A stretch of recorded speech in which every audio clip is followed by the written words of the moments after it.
Eh, Halo teman-teman semua, video kali ini dibuat karena syarat PPT ini, syarat UTS ini anatomi fisiologi. Jadi saya di sini akan mempresentasikan anatomi fisiologi dari yang pertama itu PT UTS-nya itu adalah saluran cerna. Yang kedua itu anatomi fisiologi kardiovaskular. Dan yang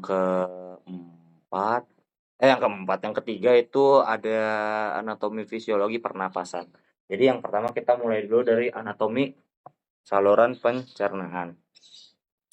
Nah, anatomi saluran pencernaan ini ya organ utamanya yang menyusun sistem pencernaan itu mulut, ya terus ada kerongkongan, 3 ada lambung, 4 usus, 5 pankreas, 6 liver, 7 kantong empedu, 8 usus besar, 9 itu rektum, dan 10 itu anus.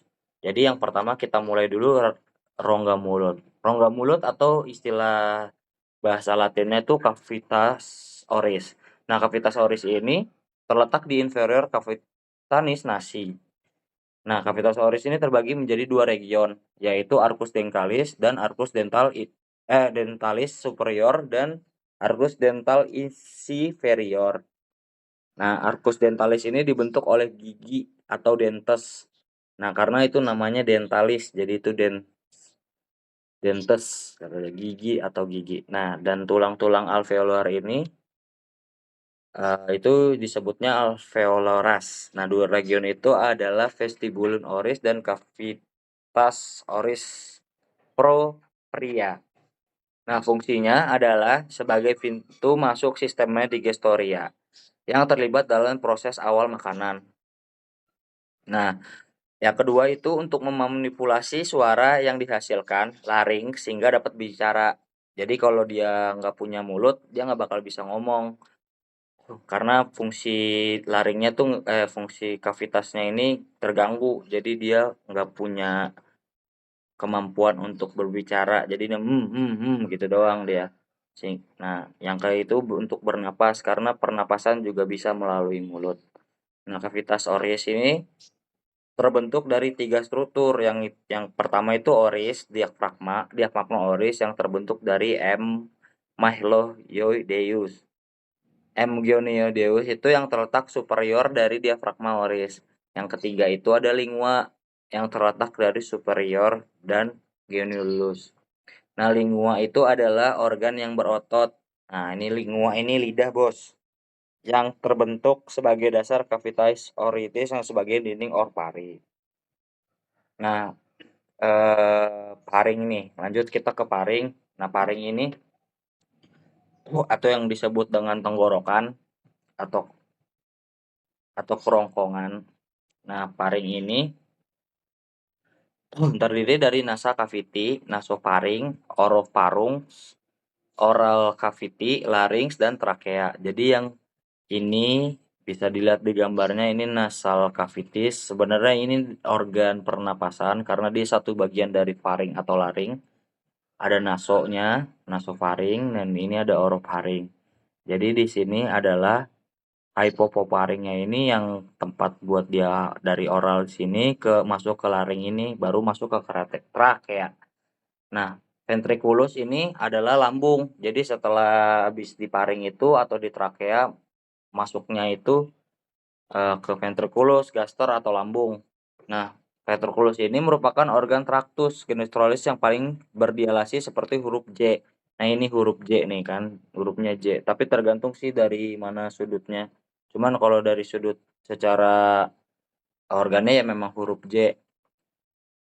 Bisa aja dia bisa berubah jadi C kalau dari bawah gitu. Heeh. Tergantung, tapi sih yang huruf J ini memang udah paten gitu, bukan udah paten, memang dari sananya berbentuk huruf J. Nah, ventriculus ini terletak di region epigastrika, terus regionnya umbilicalis dan region hypochondriac sinistra. Nah, ini ventriculus itu punya 2 permukaan, yaitu anterior facies dan facies posterior.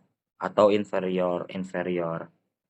Nah, verticulus mempunyai 4 region ya utama, yaitu cardia, fundus, corpus, dan pars pleurotica. Cardias mengelilingi muara esophagus ke ventriculus. Nah, ini bisa dilihat dari gambar ini. Nah, ini cardiac structure. Ini ada fundusnya, ini ada badinya, ada longitudinal muscle layer, circular muscle layer, dan oblique muscle layer. Ini adalah anatomi otaknya. Ini ada mukosanya dan ada submukosanya. Oke, kita lanjut. Kita ke usus 12 jari atau usus kecil. Merupakan bagian terpanjang dari tractus gastrointestinales sepanjang 6-7 meter dan terbentang dari column pylorium seperti ileocolal junction. Saluran ini terdiri atas duodenum, jejunum, dan ileum. Nah, ini duodenum nih. Duodenum itu berbentuk huruf C dengan panjang 20-25 cm. Nah, ini duodenum nih. Nah, ini duodenum. Nih, dia habis dari lambung. Ini nih duodenum. Nah, usus 12 jari ini. Nah, jejunum ini dimulai dari duodenal junction. Jadi dia kayak ada antaranya ya, kalau nggak salah tuh. Nah, ileum itu membentuk 3/5 distal. Lalu ada ileum nih. Ileum tuh yang belakang tuh, yang di belakang, yang di selanjutnya nih, yang dari habis jejunum. Nah, ini di sini ada ileum.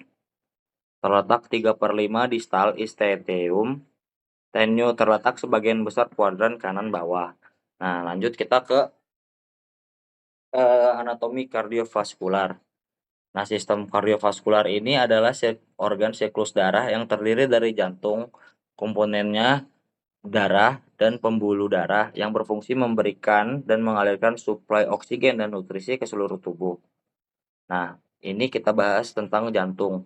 Nah, jantung ini ada atrium dextra, terdiri dari rongga utama dan auricula di luar. Bagian dalamnya membentuk suatu rigi dan crista terminalis. Nah, lanjutnya ada atrium sinistra terletak dari rongga utama auricula. Ventricle sinistra berhubungan dengan atrium sinistra melalui osteoperon antiventricular. Sinistra dengan aorta melalui osteoperon aorta terdiri dari muara atrium kanan terdiri dari vena cava superior. Terus ada vena cava inferior, lalu ada sinus coronarius, terus ada ostium antiventricular dextra. Nah, anterium dextra ini adalah sisa anterium kanan fossa ovalis dan annulus ovalis C. Ventricle dextra itu berhubungan dengan atrium kanan melalui osteum antiventricular dextrum dengan tractus pulmonalis melalui osteum pulmonalis. Dinding ventrikel kanan jauh lebih tebal dari atrium kiri. Nah, atrium kanan itu terdiri dari valvula tricuspidal dan ada valvula pulmonalis. Nah, ini ini pulmonary valve. Nah, ini ada tricus valve-nya nih di sini nih atau valvuva.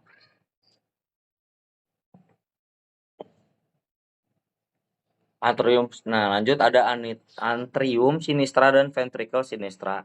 Antrium sinistra itu terdiri dari rongga utama dan auricula. Ventricle sinistra itu berhubungan dengan atrium.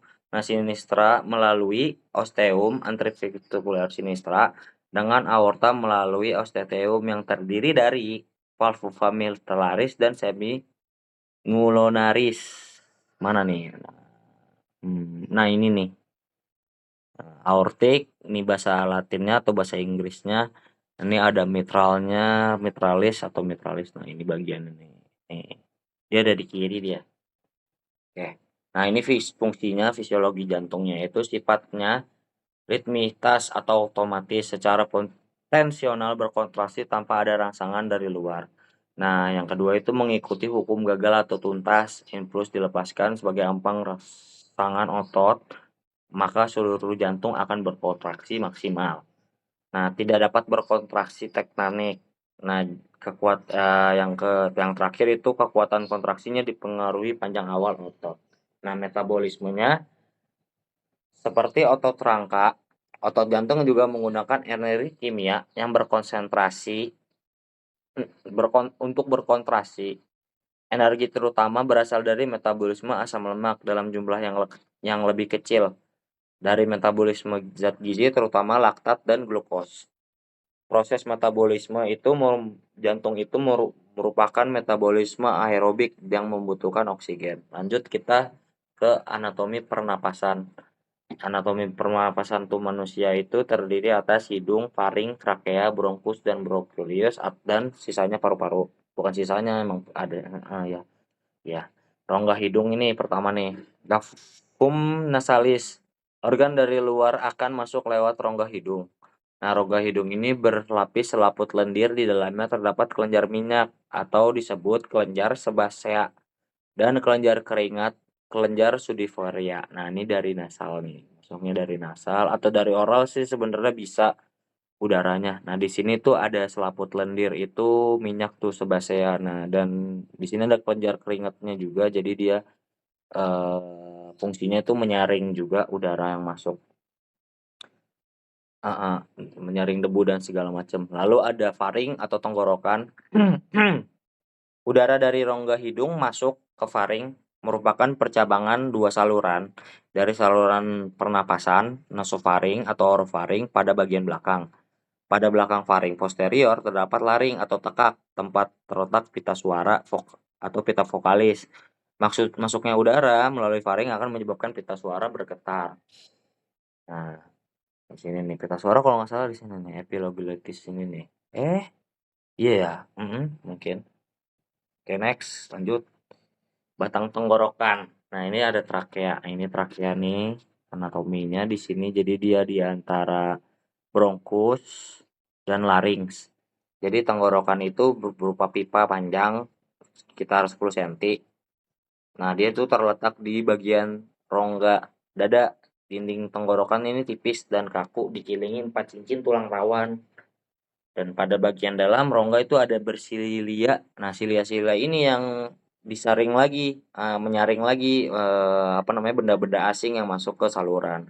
Tadi dari nasalnya udah disaring dan ke bawah, nanti di sini disaring lagi benda-benda asing kayak debu dan kotoran segala macamnya. Nah, lalu ada laring. Nah, nih laring ini adalah saluran yang dikelilingi tulang lawan yang berada di antara orofaring dan trakea. Jadi di depan orofaring itu tulang lawan disebut epiglottis. Nah, ini epiglottis dan ini adalah laring. Oke, lanjut cabang batang. Nah, ini tenggorokan atau bronkus, cabang batang tenggorokan. Nah, tenggorokan itu kan trakea bercabang tuh menjadi dua bagian nih. Jadi dia nih trakea nih ada dua cabang nih di sini nih. Nih di kelihatan gak ya itu ya? Di slideshow nge-lag sih. Di sini. Nah, bronkus itu ada yang kanan dan ada yang kiri. Nah, ini yang kanan, yang ini yang kiri. Jadi struktur lapisannya itu mukosa bronkus sama dengan trakea, hanya tulang rawan bronkus berbentuk tidak beratur. Dan pada bagian bronkus lebih besar kunci tulangnya melingkari lumen dengan sempurna. Bronkus bercabang-cabang itu menjadi broncholius. Nah, ini broncholius ini nih yang cabang-cabang lagi nih kecil. Nah, lalu di broncholius itu ada alveolus. Nah, alveolus itu berfungsi sebagai pengikat dari oksigen dan melepaskan CO2. Nah, yang alveolus ini berfungsi untuk mengedarkan oksigen ke seluruh tubuh. Nah, begitu pula yang terjadi sebaliknya dengan karbon dioksidanya yang dikeluarkan kembali. Nah, yang lalu lanjut ada paru-paru bagian terakhir dalam sistem pernapasan. Paru-paru terletak di dalam rongga dada dan di samping dibatasi otot dan rusuk. Di bagian bawah dibatasi oleh diafragma. Jadi diafragma itu di antara paru-paru dengan lambung. Nah, paru-paru itu ada dua bagian, yaitu bagian dexternya kanan dan bagian sinister pulmonya, yang kalau yang kanan tuh terdiri dari 3 lobus dan yang paru-paru kiri itu terdiri dari 2 lobus. Nah, ini adalah salah satu daftar, bukan salah satu sih, diantaranya daftar pustakanya dari jurnal-jurnal, dari jurnal anatomi, histologi, biologi, fisiologi, dari dosen ULM.ac, ada dosen UKHAMKA, dan ada universitas, ini apa nih, universitas apa ya? Oke, sekian presentasi dari saya, kurang lebihnya mohon maaf bila ada kesalahan dan ada penjelasan yang kurang jelas. Jadi mohon dimaafkan. Jadi kenapa di sini ada bahasa-bahasa Latin, karena anatomi fisiologi ini adalah matkul yang harus dibaca dan harus dihafalin nama-nama asingnya, nama-nama apa, nah tulisan-tulisan asingnya seperti cavitas oris ini. Jadi membutuhkan waktu tidak hanya sekali untuk belajar anatomi fisiologi ini. Jadi harus sering dibaca, walaupun penjelasannya sudah bagus, tetap aja kalau tidak dibaca lagi juga nggak bakal berpengaruh juga. Jadi harus baca sendiri, harus cari sendiri nama-nama asing ini. Nggak tahu nih nama-nama asingnya dari bahasa apa, Latin kalau nggak salah. Ya udah, sekian dari saya. Terima kasih sudah mendengarkan atau sudah menonton. Terima kasih kepada Ibu Hai, aduh lupa, Ibu dosen pengampu apa, anatomi fisiologi. Ibu K siapa?